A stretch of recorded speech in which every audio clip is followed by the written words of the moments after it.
Thank you very much for inviting me. It is wonderful to be back in Cyprus. The title of the panel invites to talk about Cyprus and about European developments, and I would like to do so by focusing on European developments, but putting Cyprus into that context. Cyprus was the fourth country receiving support from the ESM. The loans package amounted to 9 billion, that is 40% of the Cypriot economy.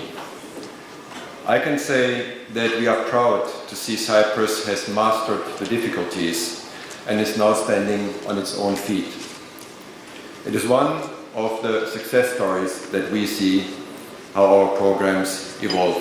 And that was not always clear from the start, rather the opposite, given the very severe problems in the banking sector and also given the unusual steps and unprecedented steps that had to be taken during the crisis, including capital controls. The program for Cyprus was one of the steps that were taken to master the crisis. There are many more, and those were significant. And I think it's important to realize how significant those steps were in order to also put today's discussion into the right perspective. During the crisis, two important quantum leaps were made in the structure of Europe, in the structure of monetary union. One quantum leap was the creation of the ESM.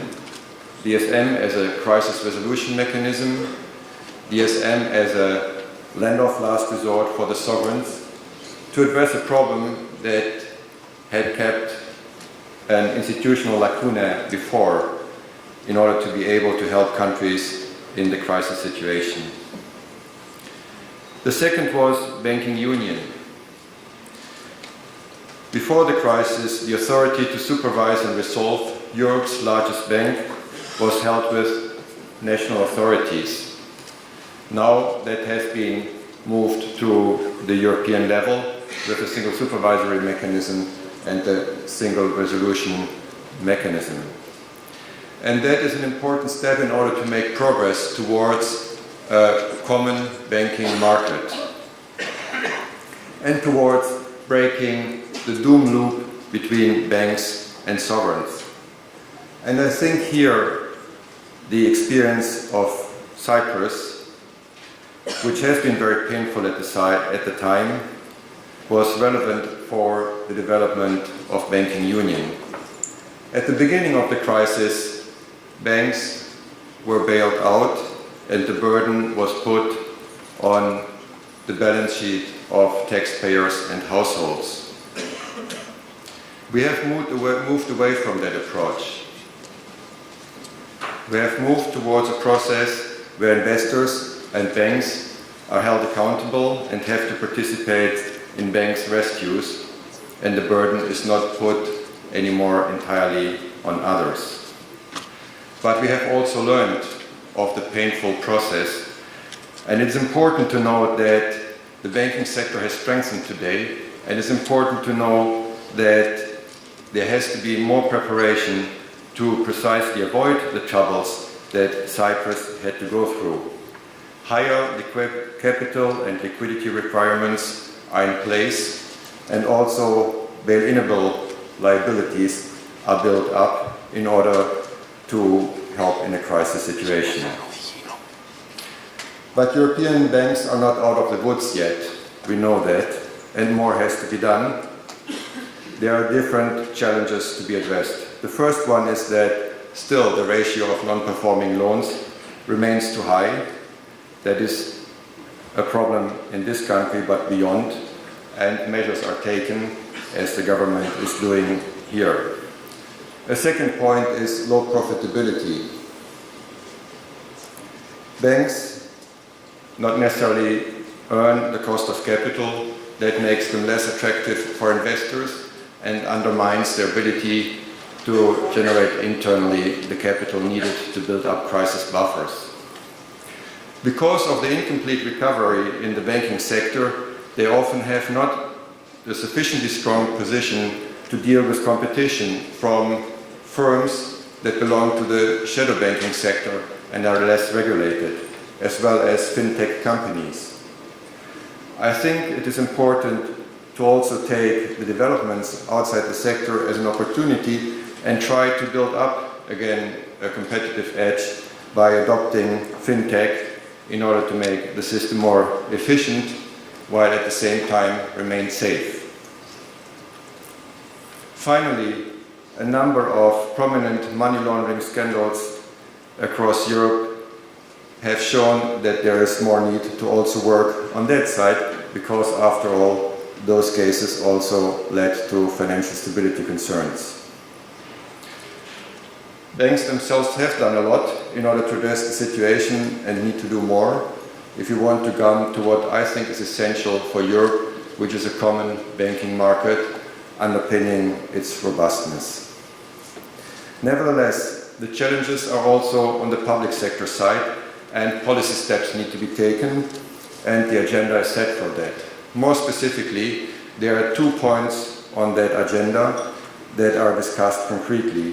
The first is a financial backstop for the Single Resolution Fund to make sure that it has enough money to even deal with big problems.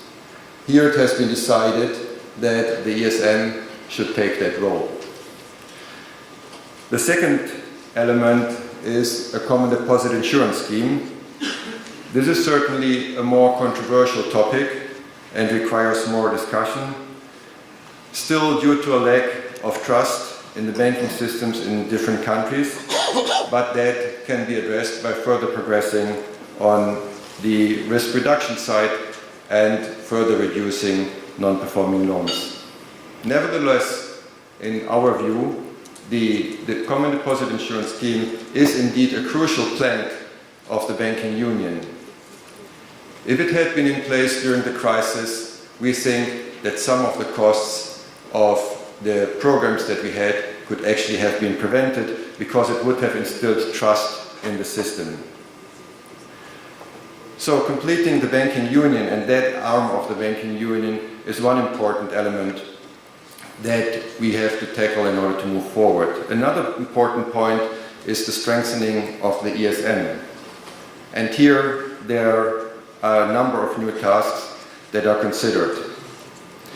One of these possible new tasks is a bigger role in the rescue programs. The ESM has grown as an institution over the crisis.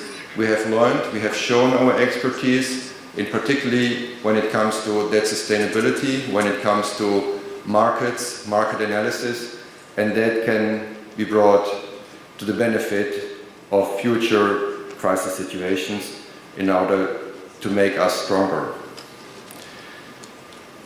A second element that is discussed is the review of the ESM toolkit, and in particular to make it easier and more effective to use credit lines in order to prevent a fully blown crisis and prevent a fully fledged adjustment program. On a more distant horizon, politicians may also decide to have some fiscal capacity at the euro area. This is a third topic, and that there are many proposals out there, but I think we are not there yet in order to find a solution here, even though I think overall it would be important to also increase the robustness of the euro area in that angle. Because countries, being in a monetary union, don't have the exchange rate channel, don't have the interest rate channel at their individual country disposal when they are hit by a shock that is not affecting the euro area. The heads of state and government will meet in December to discuss the deepening of EMU. I hope that they will decide on tangible outcomes, on the completion of banking union and the ESM. As Jacques Delors said recently, it is time. I hope we can use it. Thank you.